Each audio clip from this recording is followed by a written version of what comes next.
আসসালামু আলাইকুম, আশা করি আপনার সবাই ভালো আছেন। আজকে নিয়ে আসলাম রামের বান মন্ত্র। এটা হচ্ছে তাবিজ কাটা, বন কাটা, রাশি কাটা। অনেকেই আছে, আমরা অনেক কাজকর্ম করি। আমার কাছে অনেকে চাইছেও যে ভাই আমি একজনের উপরে কাজ করতেছি কিন্তু কাজগুলা খাটতেছে না। আবার আপনারাই পরীক্ষা করে দেখবেন যে অনেকের উপরে কিন্তু বান বিচ্ছেদ যেটাই করেন না কেন তার উপরে কাজ করতেছে না বা অ্যাকশন নিতেছে না। তাহলে আপনারা বুঝবেন অবশ্যই তার শরীরে কোনো বন আছে অথবা বাড়ি বন আছে, অথবা তার রাশি শক্ত।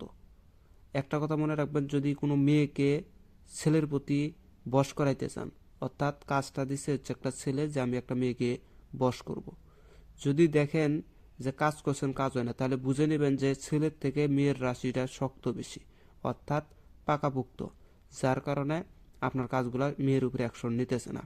তখন আপনি কি করবেন, এই বান প্রয়োগ করে আপনি হচ্ছে ওই মেয়ের রাশি বন দশা সব কাইটা ফাল দিবেন। কাইটা ফাল দেওয়ার পরে আবার দ্বিতীয়বার হচ্ছে আপনার কাজটা করবেন, চালানটা দিবেন, দেখবেন 100% তখন অ্যাকশন করা শুরু করবে। এগুলোর বন কাটার 3টা নিয়ম আছে, তার ভিতর থেকে শুধু একটা নিয়ম দেবো। এই একটা নিয়মে আপনারা কাজ করবেন। অনলাইনে সব কিছু দেওয়া সম্ভব হয় না, এগুলো হাতে নাতে বুঝিয়ে দিলে এবারে অবশ্যই কাজগুলো করে। তো যাই হোক, যারা আমার শিষ্য এই বিদ্যাগুলো নোট করে রাখবেন, অবশ্যই এই বিদ্যাগুলো খুবই কাজের বিদ্যা। কেন আমার ডায়েরির ভিতরে যতগুলো বিদ্যা আছে সমস্ত বিদ্যা আমার ওস্তাদি বিদ্যা। তো মন্ত্রগুলো একটু শুনবেন, শুনলে পরে বুঝতে পারবেন যে রামের বাণ কতটা পাওয়ারফুল হয়। এটা দিয়ে আপনি তাবিজ যদি থাকে, যদি কারো তাবিজ তাবিজ দেহ বন থাকে তাহলে তার বনও কাটাইয়া দিতে পারবেন। যদি তাবিজ দিয়ে বন থাকে তাহলে এই বান মারার সঙ্গে সঙ্গে তার ভিতরে, তাবিজের ভিতরে যদি কোনো গাছ গাছরা যে কোনো জিনিস দিয়ে তার তাবিজটা বন থাকুক না কেন, ওই তাবিজের ভিতরে সব কিছু ছাই হয়ে যাবে, দেখবেন সব কিছু নষ্ট হয়ে গেছে এই বান মারলে। তো এটা হচ্ছে আপনারা শিখে রাখবেন, অনেক কাজে এগুলা কাজ কবিরাজি করতে গেলে এই বানের খুবই প্রয়োজন আছে। তো যাই হোক, আমি যেমন আরেকটা বান প্রয়োগ করি, ওইটা হচ্ছে আল্লাহ হলো কালা নবী হলো যাই, অমুকের 10 দশা রাশি বুইরা করলাম ছাই।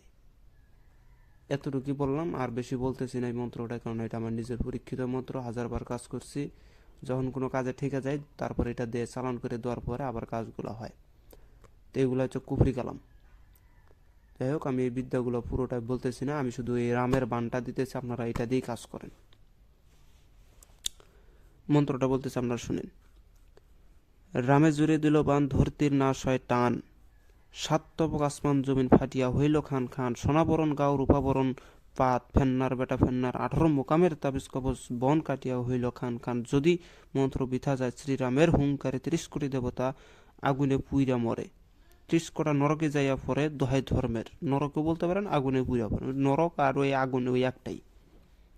তো যাই হোক, এই ছিল বিদ্যা।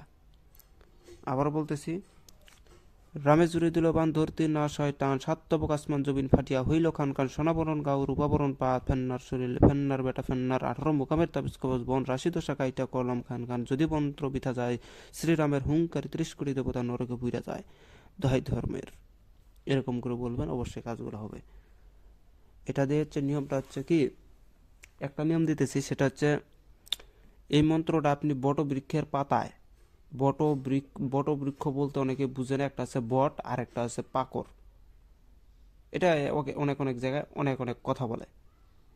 আবার একটা আছে বট, একটা আছে পাকর বা অসত্য ওইটাকে বলে, আর একটা আছে এই অসত্য গাছের, অর্থাৎ পাকর গাছেরই মতন আরেকটা পাকর গাছ আছে, কিন্তু মূল পাকর গাছটা যে চিনে সে এই এই মন্ত্রটা ওই বটবৃক্ষের পাতার মধ্যে, বটবৃক্ষ ভুল হয়েছে, বটবৃক্ষ না, বটবৃক্ষের পাতা হচ্ছে অনেক বড় বড়। আর এই পাকর গাছ বা অশ্বত্থ গাছ, এটার পাতাটা হবে পান পাতার মতন, ছোট আকারে পান পাতার মতন। ওই দেখবেন যে হিন্দুরা দেখবেন যে বট আর হচ্ছে পাকর গাছকে বিবাহ দেয় ওই যে ওই জায়গাতে, এই পাকর গাছ, ওইটার পাতা হবে পান পাতার মতো। ওই ওই পাকর গাছের পাতা, অর্থাৎ ওইটাকে আবার অশ্বত্থ গাছ বলে কবিরাজি ভাষায় বা কিতাবের ভাষায়। তো ওই পাকর গাছের পাতা নেবেন 60টা, 60টা পাতার ভিতরে শত্রু, ওই যার রাশি বন কাটবেন তার নাম, তার পিতার নাম প্রথমে দিবেন, তার পিতার নাম যে অমুকের বন দশা, অমুকের বেটা অমুকের বন দশা কাটুক, সীতা, রাম লক্ষণ সীতা, এরকম করে লিখবেন। এইভাবে 60টা পাতার ভিতরে লিখবেন যে অমুকের ছেলে অমুকের, যদি রাশি কাটতে চান তার রাশি, বন কাটতে ছেলে বন, লেখা বলবেন যে রাম লক্ষণ সীতা। এভাবে লেখা আপনি কি করবেন, 7টা পাতার ভিতরে লিখবেন। লেখার পরে এই মন্ত্রটা ওই সাত পাতার উপরে মন্ত্রপুত করবেন 7 বার। মন্ত্রপুত কইরা ওই পাতাগুলা আপনি বটবৃক্ষের নিচেই আগুন দিয়া জ্বালাইয়া দেবেন। পারলে কোনো কিছুর ওটাকে যদি পারেন তো পোলকটাইয়া এই তেলের মধ্যে দিয়া প্রদীপের মতন জ্বালাইয়া দেবেন। বটবৃক্ষের নিচেই 7টা প্রদীপের ভিতরে 7টা পাতা দিয়া তেলের মধ্যে দিয়া আগুন লাগাই দেবেন। দিয়া ওই যে আশেপাশের যে ওই তখন যে ধোঁয়াটা উঠবে, ওই ধোঁয়াটা আপনার শরীরে লাগানো যাবে না। কেননা যদি ওই ধোঁয়াটা আপনার শরীরে লাগে তাহলে আপনার শরীরেরও রাশি দশার সমস্যা হইতে পারে, আপনার রাশির সমস্যা হইতে পারে। এই জন্য করে ওইটা একটা ধোঁয়াটা লাগাবেন না শরীরে। ওখানেই জ্বালাইয়া দিয়া পুইরা ওখানেই ছাইয়া যাবে, আপনি ওখান থেকে চলে এসে পড়বেন। এটা পুরার সাথে সাথে দেখবেন যে তার শরীরে যত ধরনের বন থাক, যত ধরনের রাশির সমস্যা থাক, সব কাইটা ঘুরে ছাইয়া যাবে। এটা সেই বান। আমি বানটা স্ক্রিনশট দিয়ে নেন। যদি আমার ভিডিও ভালো লাগে অবশ্যই লাইক কমেন্ট শেয়ার করে পাশে থাকবেন। আর যারা শেখার ইচ্ছা তারা আমার কাছে আসতে পারেন। যদি কারো কোনো কিছু প্রয়োজন হয় অবশ্যই আমার কাছে আসবেন। আর এগুলো বান প্রয়োগ করতে হবে আপনাদেরকে। যদি বিশেষ করে নিজের সাথে যদি একটা শক্তি না থাকে তাহলে এগুলা মন্ত্র খুবই কাজ কম করে। নিজের কাছে একটা শক্তি আয়ত্ত করে নিতে হয়। যদি কারো কাছে কোনো চান্ডাল জারুজের হার থাকে, আমার কাছ থেকে যারা নিচ্ছেন তারা এই বানটা প্রয়োগ করবেন। রাশি বন্ধসা সব পুরা ছাই করে দিতে পারেন। চান্ডালে হার নিয়ে পাতাগুলোর উপরে 7 বার ঘুরায় মন্ত্র করে ফুক মেরে দিয়া আপনি ওইভাবে যেভাবে বলছে ওইভাবে জ্বালাইয়া দেন। দেখবেন যে আপনার বিদ্যা কাজ করবে। যাদের কাছে জারদ চান্ডাল আছে তাদের বিদ্যাগুলো আরও ভালো কাজ করবে। কেননা জারদ চান্ডালের ভিতরে একটা অদৃশ্য শক্তি থাকে যেটা আপনাকে সহায়তা করবে। আর যাদের ভিতরে এই অদৃশ্য শক্তিটা নাই তারা যদি করে সেক্ষেত্রে আল্লাহর ইচ্ছা হইলেও হইতে পারে, না হইলে নাও হইতে পারে। আর গুরুর আদেশ বা গুরুর যদি দয়া থাকে তাহলে হয়ে যাবে ইনশাল্লাহ। তো মন্ত্রটা আপনারা স্ক্রিনশট দেন। তো সবাই ভালো থাকবেন। কথা হবে। আসসালামু আলাইকুম।